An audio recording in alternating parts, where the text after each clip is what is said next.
What's in your edible? What's the dosage? Where did you buy it from? Can I swear? I can swear on this, right? Cannabis mentorship is really different. Canna mom.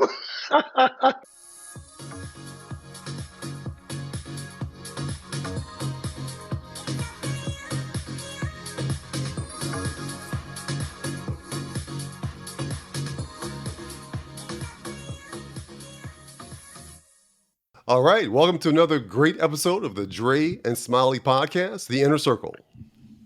Dre, I'm super stoked because we have Sarah Tupper with us. She's a founder, Sarah Jane, co-founder, Ashe Lounge, maven of management from the minor to most major details, social circle stretcher, former hockey player who's never lost her sharpness and competitive edge. I don't think I've ever met a lady soccer player, and I'm so excited. Is it soccer or Hockey, hockey? Oh, yeah. hockey, Awesome. yeah, It's Awesome. ice hockey, and people always assume yeah. field hockey, and I'm like, no.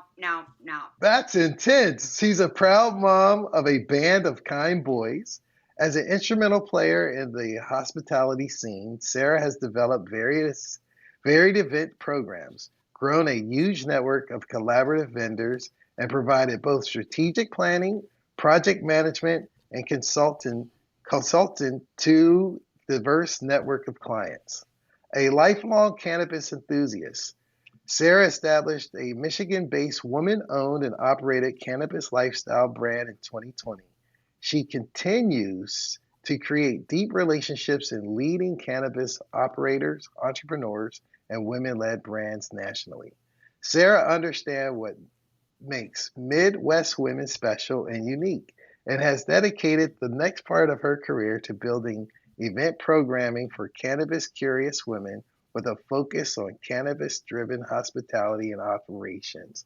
And that is such a cool bio. And There it is. the question I want to start off with is, got to tell our listeners about the ice hockey. Was it professional? Was it college? Or ice hockey to cannabis? How did I that know, go? right? You never, interesting skill set. No, I'm a Midwestern girl, so I grew up like in the 90s here in Michigan, and there's not a lot to do here, you guys, in the winter. So you have to like kind of embrace like the weather and get sporty and be creative and expend some energy. So I grew up, my dad is a lifelong hockey player and athlete, and I learned how to skate when I was really little, and I learned like outside on a pond. I played with the neighborhood, and I really wanted to be a figure skater when I was a little girl so badly. Um, but my body, my attitude, my whole vibe was definitely more tailored to ice hockey than it ever was to figure skating. So once I put on a pair of hockey skates and I started moving quicker and being able to like kind of, throw some weight around and like stretching Yeah. out and like move fast, I Right. was like, oh, okay, like I get how fun this is. So I played travel ice hockey in, all through my youth and through high school. Dabble a little bit in club hockey in college because back in the day there wasn't a women's team to play for. And female athletics have, Mhm. matured immensely in the past 25 years. So, but yeah, I grew up and I loved it. And now I have 3 kids and nobody plays hockey. So What? I know. Oh, I still go. They're missing out, it sounds like. Yeah, I still get to go skating every year on my birthday. All my dudes take me, and it's still one of my most favorite things to do. So yes, I mean, Yeah. I love sports. I love being outside. I love moving around. I like action. I'm a fast walker. I'm a fast talker. I'm a fast mover. Okay. awesome. Well, thank you. Well, thank you for telling us about that, your hockey experience. But now, if we could move into Ash Lounge and your cannabis experiences, can you give us just a umbrella elevator pitch about that? Yeah, I am As my bio stated, pretty much a lifelong cannabis enthusiast. And I have dabbled in cannabis consumption in one method, in one way or another, through most of my young adult and adult life, let's say.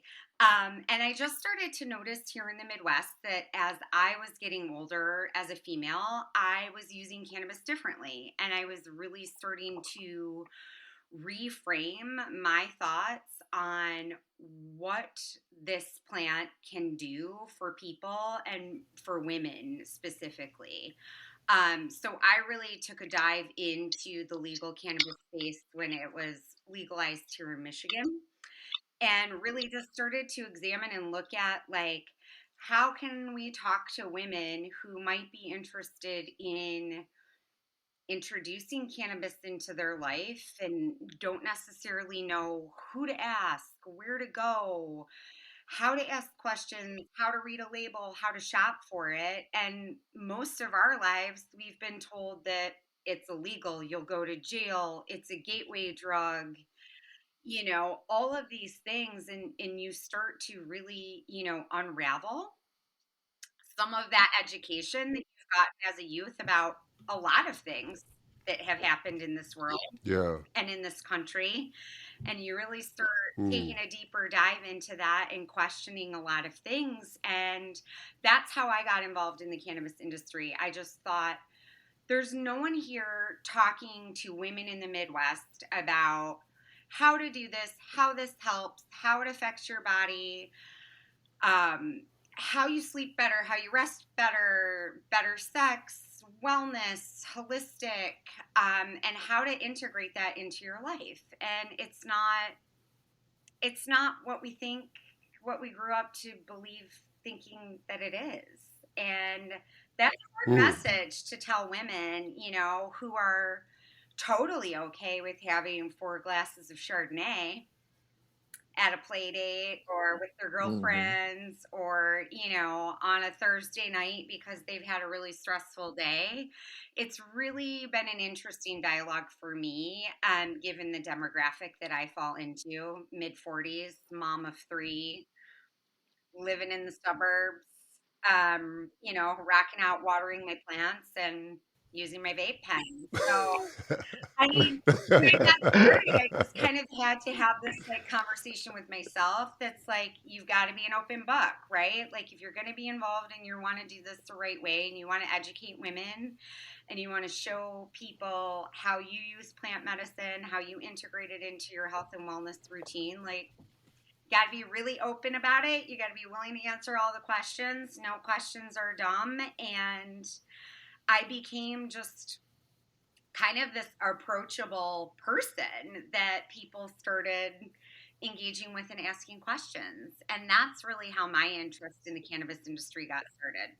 Two questions before I turn it over to Andre. One is, do you find that ladies use gummies, edibles, or the pipe, or they smoke it, or is it a larger percent? Would you say more men eat edibles or gummies versus women, or it just all over the board? There's really no segregation like that. That's a really interesting question, because I think that for women, edibles seem to be a really comfortable introduction back into something that they may or may not have experimented with when they were younger. So I hear a lot of people say, "Oh my God, I smoked pot one time and I felt like crap. I couldn't." And I'm like thinking, okay, well, let's talk through that, right? Where did it come from? Who did you get it from? What were you doing in combination with that? How many drinks have you had? Where Hmm. were you? How old were you? How much had you eaten that day? So, like, there are so many variables. But I do think that women are more comfortable, I would say, in the edibles category. Another category that women, especially in my demographic, right? I can speak for kind of my demographic of kind of canna mom, cannabis advocate, super Can a mom? I love it. Love it. Canna, mom. I love it. That's I what love they it. call us, you guys. Um, Okay. Also, a Okay. huge market that I think is really untapped here in Michigan that has started to take off in a few other markets is beverage. I think cannabis infused beverages Mhm. is another really comfortable way, right? Like people are really comfortable with that consumption method. They can kind of feel like they can better compare it to maybe some other experiences that they've had before. But yeah, I would say that that's a really comfortable and kind of safe entry point as an edible. But that also begs the conversation to discuss what's in your edible, what's the dosage, where did you buy it from. There are just so many variables in cannabis consumption that I think people Mm. first need to kind of educate themselves on their comfort level on all of that and what they're looking for out of the experience, right? Because if you're Mm. looking for something different, right? If I'm looking for like a relaxed, like social, vibey, hangout, backyard bonfire, kind of kicking back and hanging out, being a little giggly, maybe my kids are in Mm. bed, or maybe it's like date night with my Right. husband, like I might do Yeah. something totally different and a totally different method than if I were wanting to sit down and focus on answering my emails, putting away laundry, vacuuming my house, getting Right. my chores done. You know what's interesting is as I hear you talk about this, Sarah, it's not too different from what most people do when they're trying something new. The first thing that comes to mind is when I started working out when I was in college. There are different supplements, creatine, things like that. And the key was understanding, how it impacts your body, what kind of results will you have, things like that, and speaking with someone to kind of guide you through it. And I want to learn from you what path you took in terms of finding. I don't know if it was a mentor or someone that kind of, and you early on in your journey to discovering cannabis and its benefits, and then moving a step forward and sharing those benefits with others and helping them have a good understanding of the impact, and this is for that. Tell me about who kind of guided you early on in your path to understanding, because first is that curiosity, Mm-hmm. and then ideally there's someone or something, some resource you go to that kind of helps you, make a intelligent set of decisions as you move along your journey. Tell me about your mentor or your resources or whatever you used, or was it trial and error? It was making a. Can I swear? I can swear on this, right? You can swear on Okay. here. Okay. I I would say, Be yeah, yourself. I know. Well, I just like, has switched gears. Yeah, I spent the yeah. last hour playing hide and go seek, and then I was like, whoa, I gotta go. Uh, So I would say that, cannabis mentorship is really different in this space. And I found out very, very quickly um, that a lot of my experience in both finding people who aligned with my mission, my values, what I believe, who I'd like to work with, who I trust, was process of elimination. I found a lot of mm, people very, very early on. And, I get it too. Like looking back, I was really kind of innocent and I wasn't super cognizant of a lot of the things that went into this industry. And I mm. kind of look at it as like, have you guys seen the movie Legally Blonde? Like Elva, Reese Yes. Witherspoon.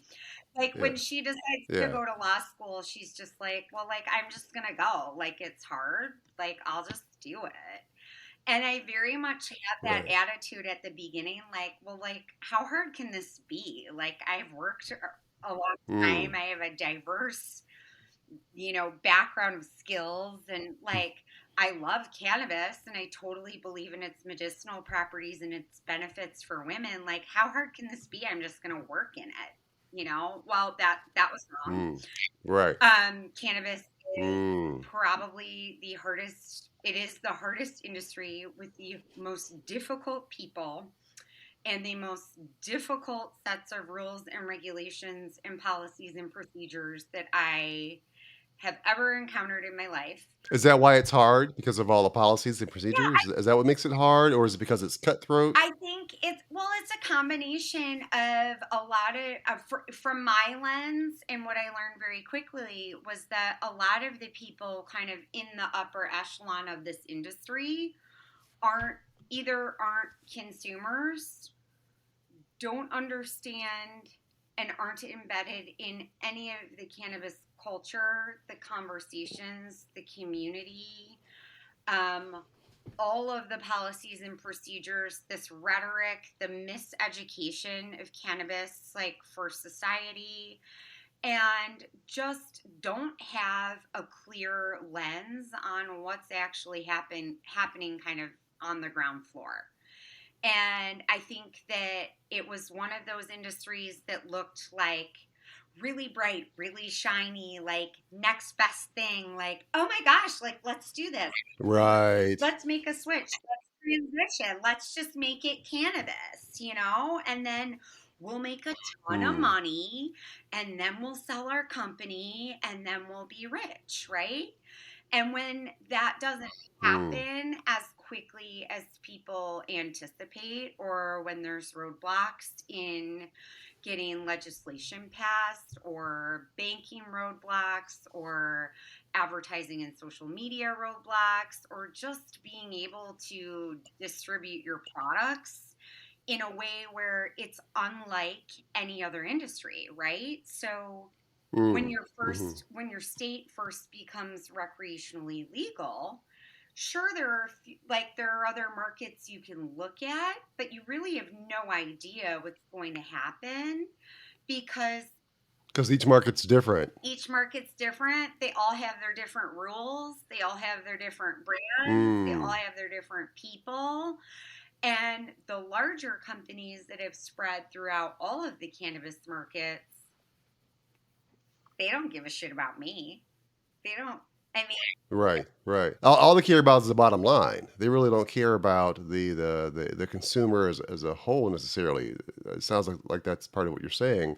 Since you've been in the business, you've obviously acquired a lot of knowledge, right? Tell me about what you're doing now as it relates to your own business venture. absolutely. This is a part I'm excited about.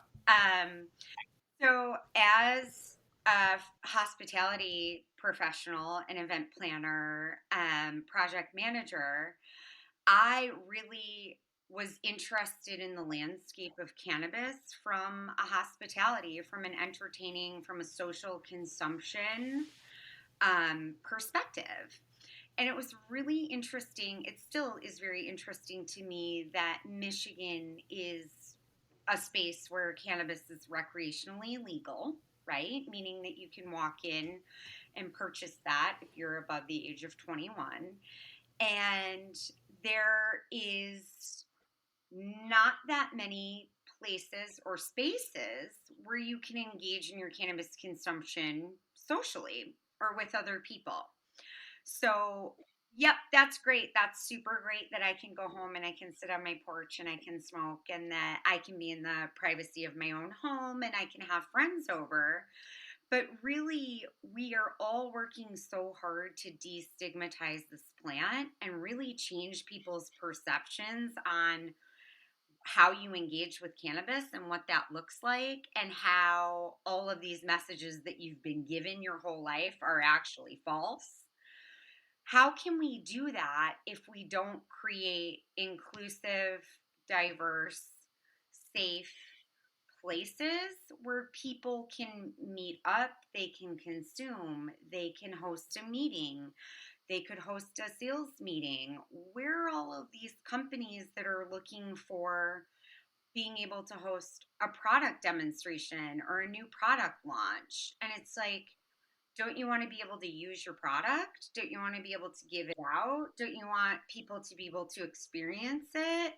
Don't you want firsthand feedback from a diverse group of consumers? Are you looking for a space to learn more about cannabis consumption? Great. Are there places that we can have authors come and do book readings and have a safe space for people to learn? Can we host a concert where it's comfortable and legal to be able to consume cannabis socially? How do we build this infrastructure of destigmatizing cannabis if we have no place to use it? Right?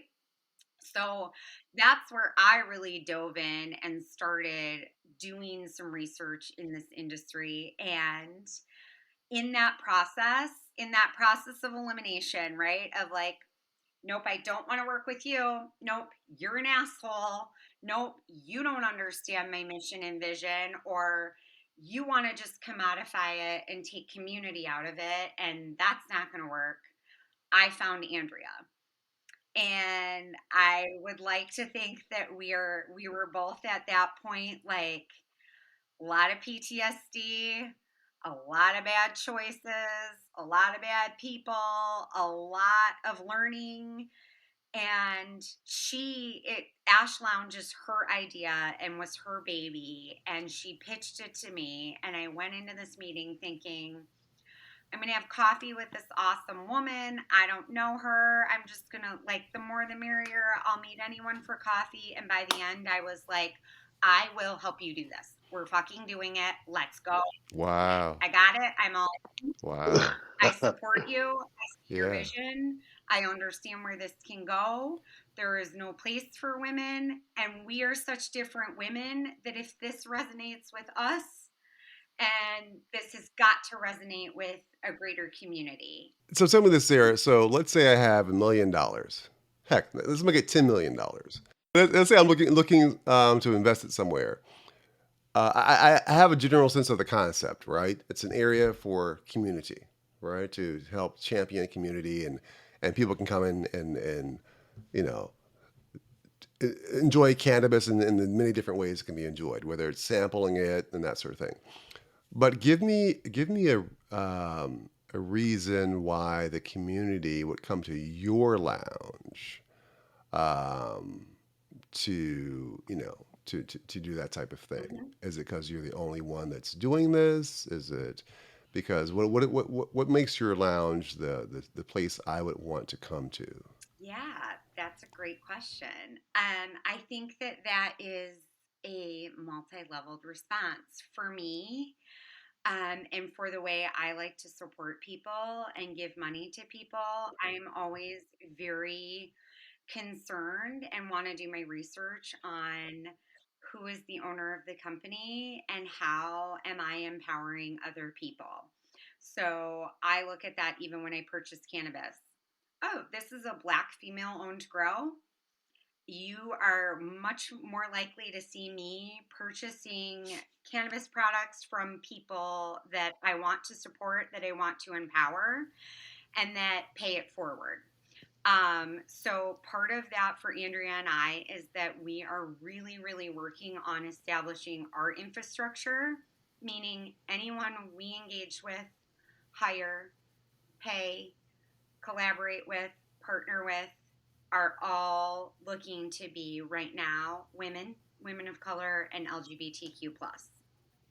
So we have found a vast network of incredible people who really, really believe in support and really feel strongly, as I do, that this industry will change and it will start to become very important to consumers as they educate themselves more and more who they're giving back to, who they're giving their dollars to, and how that can further empower people in this industry and in this community.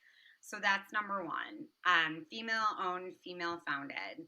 The second thing that I think Andrea and I have that differs quite vastly from a lot of people that are in the hospitality space is experience, right? we've done this. We've done this for people in the kind of non-cannabis world as well. So more traditional mainstream hospitality. I have 10 years of catering and event planning experience. I have restaurant sales and event planning experience.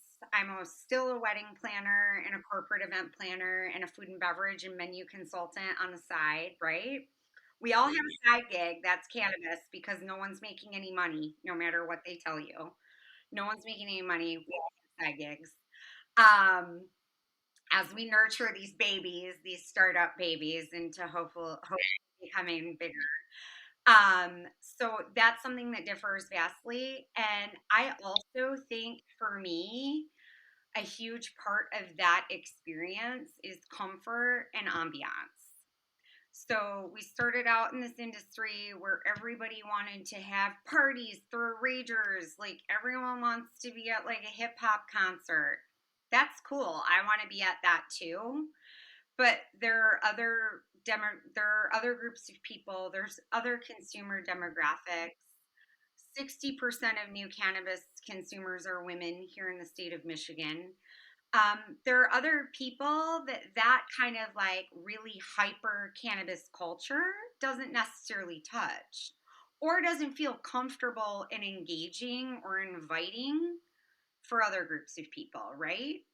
So I really looked at it as like wanting a place where I could invite a group of people that had an aesthetically pleasing vibe, that felt safe, that was well lit, that had parking, that had beautiful seating vignettes, that was designed to make people feel comfortable, safe, at home, like they could hang out there, like they could invite anyone, that anyone that walked in the door would feel welcome. And that's something I that love it. hospitality professionals can do because we've always worked with such a diverse network of people. So I think those are I probably love my it. top three differentials that I really look for in an experience. Yeah. If I'm going to spend money and go Yeah. out, I want it to be worth it. I want it to be valuable. I want it to be able to be fun and engaging, but also educational. And like, I'm giving something back. I'm supporting people that I believe in. What's the address? What time can I be there? What are the hours? I'm ready to go. I'm ready to Well, go. I'm right sold. now it's my house. So, it won't Okay, be okay. that night. I'll come there Okay. too. Wherever. I love it. Now, now you mentioned earlier, I'm going to circle back. You had mentioned roadblocks. So, from the regulatory perspective, the federal, the Banking Act, and all the different rules and regulations, which roadblock removal would be best for what you're doing with your lounge? If you had to sell, if Dre had 10 million, I have no, let's assume I had political power. If you could just remove one roadblock, was it descheduling the cannabis? Is it getting the Banking Act? Which one would give your business the most injection of momentum? For us, it would be banking because it would allow us to be able to utilize like a bank loan or a construction loan to get started rather than having to have so much flush capital right at the beginning. I think that is the biggest roadblock in general in cannabis is capital, right? Like the market is not great right now. It is certainly not stable. People kind of threw all their dollars like into that pot, no pun intended, really, really early on. And with the expectation that they were going to get this huge return on their investment, right? Very quickly. And when that didn't happen, the money kind of dried out.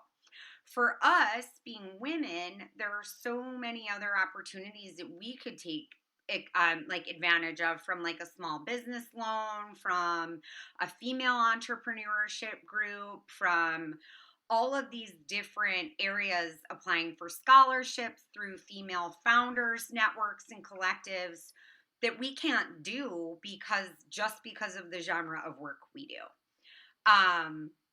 So that makes it really difficult. So it's like, in order to buy a building, right, most people would have to have like a percentage of the down payment. They can finance it, and then you could get a construction loan, right? Those roadblocks and those regulations are so different for us that, and everything is so expensive because it's so regulated.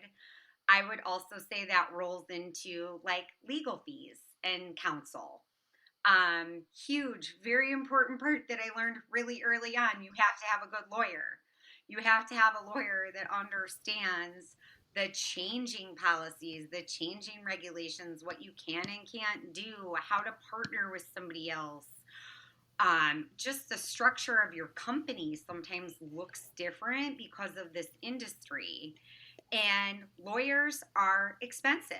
And guess what? Cannabis lawyers are even more expensive because they're so specialized. So I think that's the roadblock, really, just to generalize it, is it's so specialized and it's so niche that there aren't a lot of people that are doing it the right way. So there's not a lot of access to money and resources unless you're an already established multi-million dollar company. So when you had mentioned before that in Michigan, people could come to your house and smoke cannabis, is it a law or is it already approved that if you had a venue, people can come there like a cigar lounge, but now it's a cannabis lounge? So the laws support that. It's just building the capital to get it done. Or does the law say you can only do it in the comfort of your home with friends and you can't do it in a public setting? Is that what the difference is? It's dicey here because there's also real estate zoning regulations as well. So you can't just buy a building or retrofit an already established lounge or bar if that property parcel is not zoned for a cannabis business. And in Michigan, your city or municipality can say, we're opting out. We don't want that. So, Oh, I see. So it's basically you could be zoned for a gas station or zoned for a candy shop or zoned for a bar, but if you're not zoned for cannabis, it has its own unique zoning, and that's another hurdle. Oh, I didn't realize it went down to that level. So Wow. the state level just is yeah, you can't just like type in a database and just look for like commercial property, right? So you can find like the coolest spot. I know Andrea, like late last year, found like a super cool spot and we were digging in and maybe gonna lease it. And the landlords, and then right at the end, the landlord decided like, oh, I'm not comfortable with cannabis. And that's their right, right? Even though their property fell in a zone of real estate where we could have had a cannabis business.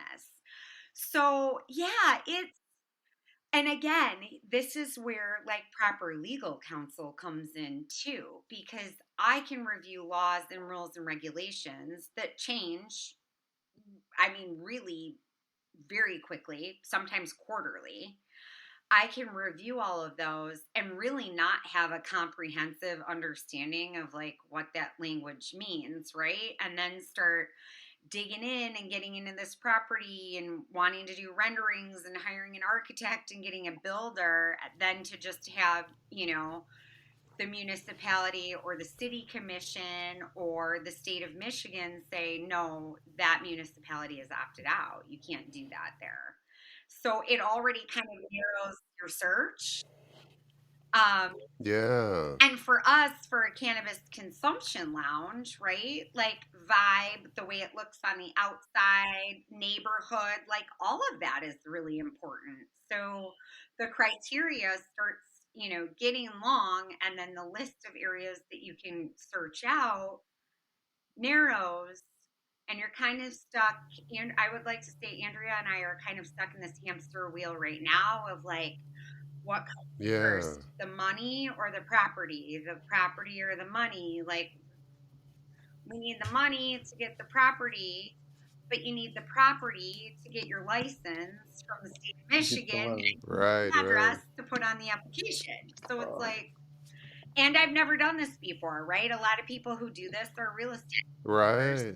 I'm learning as I go because I want to learn how to do it myself so that I know how to do it myself.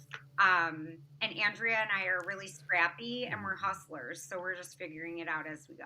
You have your work cut out for you. So let me ask you this. You've shared a lot, which we both really appreciate.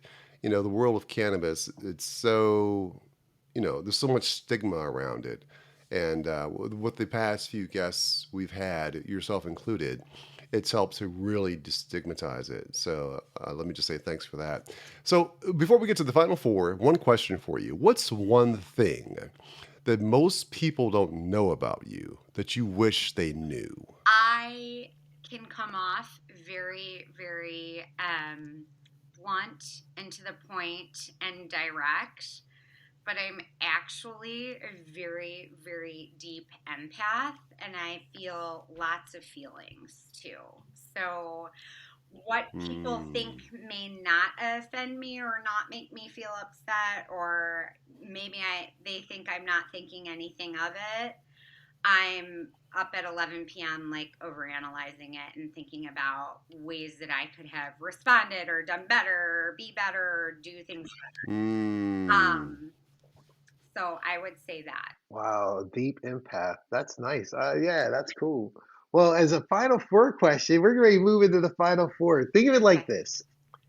You're at your cannabis lounge, and there's four chairs at the table. Who would you want to have in the other three seats if you're there? One seat is you, and the other three at your lounge, eating gummies, drinking cannabis beverages, or eating, I guess, what is it, brownies or whatever cannabis consumption in your lounge, because that means we got beyond all the money, all of the licenses, all the municipality rules. But who would you want to have at your table and Oh why? my Three gosh. I have others. to pick three. Okay. Martha Stewart, Snoop Dogg, and Michelle Mm. Obama. Martha, Snoop Dogg, and I like why? it. I like it. Because they all really resonate with me. I'm a mom. I'm super domestic. I love a beautiful like cocktail display, hors d'oeuvres display. I love to entertain. Hospitality's in my blood. So I would love to meet Martha Stewart. I think she's a badass female entrepreneur who has made something out of a hobby that she was good at and loves. And she also has a vested stake in cannabis. Hmm. So I think that's interesting. I would love to hear about her relationship with Snoop. And I'm a 90s. Yeah. So, like Snoop, Dr. Dre, Tupac, Notorious, old Jay Z. Okay. The I was chronic. raised on that. Like, The Chronic. that's my Okay. Case Logic CD binder, where you would take Yeah. All right. All and right. be like, All right, I Sarah. I would see build you, a Sarah. guitar, be like, oh my God, we need a good jam. So I would say him Okay. because of that, and because he's also a dad and a husband. And so I'd love to hear just about his life and his journey. And Michelle Obama for the same reason. I think that she is one of the strongest female mentors and role models for not only fierce, strong young Black women, but women in general. And I think that Michelle's one of those people where it's like, yeah, my husband's president, but like you all know who really runs the show. Like you know who manages. He's just the front man. So Yeah, I mean, I she's the really puppet I love master. it. identify He's the with that. puppet. If I brought any of my sons in here right now, they would tell you. They would tell you. Yeah. So Yeah. Awesome. Awesome. Have you had a chance to read her book yet? yeah, I've read her book The, numerous her, times. her first one. Phenomenal. Yeah, Good. yeah, Yeah. she's That's a phenomenal. good one. That's a good one. Yeah. So, what's been your greatest success, professionally or personally? What's been your greatest success? I would say my greatest success is really as as much as I possibly can, being able to manage being a mom and also being an entrepreneur. And Mm, it's really hard, and there's no work life balance, but I'm mm, able to do that because I have a phenomenal partner who is not afraid to be mm, married to a strong woman who is doing her own mm. thing, and he allows me to be me and embraces all of those facets. And when mama's got to work, then dad's got to pick up the kids from school. So I would say, like, Yeah. that I think that that would be, I would call that my biggest success, is being able to manage my family and also have them see what it looks like to have a mom who goes after what she wants and works really hard. And you have three boys, is that right? I do. Yeah, my mom has three boys. I have two brothers, and I have a number of siblings, but my mom has three boys. And I always tell her the reason that she has three boys is because God realized the amount of patience that she has. But because not everybody can handle having three boys. It's a it's a whole other It is like, world. Am I right? yeah, and it is just a different scene here. Like right before I was logging on, I was literally like yelling in the hallway because everyone was Yeah. screaming Right. and like people were like Right. knocking into walls, and I'm just like, you guys, Right. okay, Right. yeah, it's a lot, but I don't know. Yeah. I don't know. I don't. I never craved like the daughter vibe. I think daughters can be a Right. lot too. I mean, I remember I was a lot. Sure. Just different. I still am. Yeah. Yeah. It's just different. Tell me, what is your superpower? What is something that's uniquely you? Superman flies, the Hulk has his strength, and the Flash is really, really fast. What is Sarah Tupper's superpower? I have the ability to be able to relate to a diverse group of people and a new person on being able to find something in common. Wow, that's great. Awesome. That's good. Yeah. So you clearly have had a dynamic life, right? If you were to write a book about it, what would the title be? Oh God! Oh my gosh! Um, that's a really good. Don't bite your I tongue. mean, or like, yeah, or like my first thing was like this thing. My husband and I always like, yeah. Um, my husband's name is Brian, and we always like joke around that if we had like a reality show, like an MTV '90s reality show, it just would be called Yeah, yeah, yeah. Sarah and Brian are always really trying, because it always feels like I like it. we're like, we just got to get to the end of the day, and then things will calm down. You're right. Next day starts, and I'm Yeah, ready to get to yeah, the end of this week, and we're good to go. We're coasting, and so yeah. I yeah. mean, I don't know, you guys. I Yeah. might have to think on that. I might email you guys that. Okay. Yeah, yeah, I, yeah, yeah. I like Sarah and Brian always Try trying. it. That's a nice That title. works. That Yeah. works. Yeah, yeah, Well, Sarah, this has been most enlightening. I really want to thank you for taking the time, especially on a Sunday, to speak with us and to share your vision, your mission, your lounge, and your experiences. So thank you very much for I being on the really podcast. appreciate you guys. You guys are awesome, and I've listened to a few older episodes. So like Andrea Andrea told me like what a great experience it was. So I have to ask you two: are you cannabis consumers? I haven't tried it yet. No, I'm afraid. Let me tell you a story real quick. So watching, different people, different celebrities use it, like Seth Rogen, I want to hear Smiley's input here. Seth Rogen, he's a avid cannabis consumer. He obviously Snoop Dogg too. Cannabis. I'm sorry. Seth was saying that he shared cannabis with a friend of his. I forget who it was, and that friend, after smoking it, was like just like gone, like freaking out, and wasn't sure where he was and what he was doing. So since then, Seth is like, I'm very mindful of who I share my cannabis with, because this isn't the everyday cannabis. So a lot of things I'm learning from you and Andrea and Elizabeth is that, I didn't know this before, is that you have to be mindful of, what you're consuming, how you're consuming it, and, where you're consuming it, et cetera. There's a lot of factors that come into play, which is one of the reasons why I really haven't, explored it. Plus, I'm not very daring.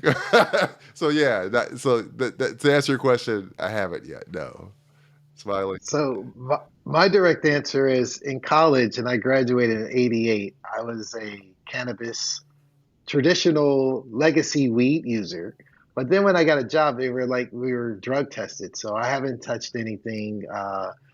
Yeah, I haven't touched anything since '88. Yeah. However, I am an investor in several cannabis companies. So I'm coming in from the private equity side where we invested in like two or three different cannabis companies. So once that regulation is the banking act occurs and or it's descheduled, then I'll be definitely receiving some rewards from that. But I'm on the tangential side of cannabis because I understand what the companies I invested in, what they're doing, and how they're making money and how they're trying to make their impact. So from an investment side, I am using cannabis, but from a personal, I'm not Okay. doing All right. anything. Okay. So when you guys are ready to like reopen that door, right? Or like dip your toe in. Yeah, yeah, Now you have a yeah. group of people where you feel Yes. included, comfortable, will take care of Right, you. right. We We can won't ask let that happen to questions. you because we can help you kind of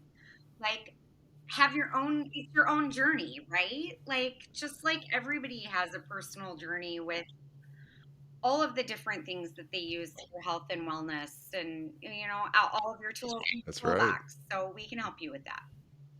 That's right. Well, I don't want to speak for Dre, but whenever you open your lounge, the grand opening, I will come and consume a beverage in your lounge whenever it's open. Perfect. So hopefully that'll be You know sooner what? than You later, know but just let me know whenever you say the grand opening, let me know okay. and then I'll I'm fly up taking so you we up can on come and I'll be participate in there. because cannabis in your lounge. I'll be there. I'll Please be we'll do. have there. you guys do a live podcast. That'll work too. That'll be great. That'll be great. Yeah, looking forward to it. But yeah, like Smiley said, really appreciate you being on, Sarah. It's been awesome.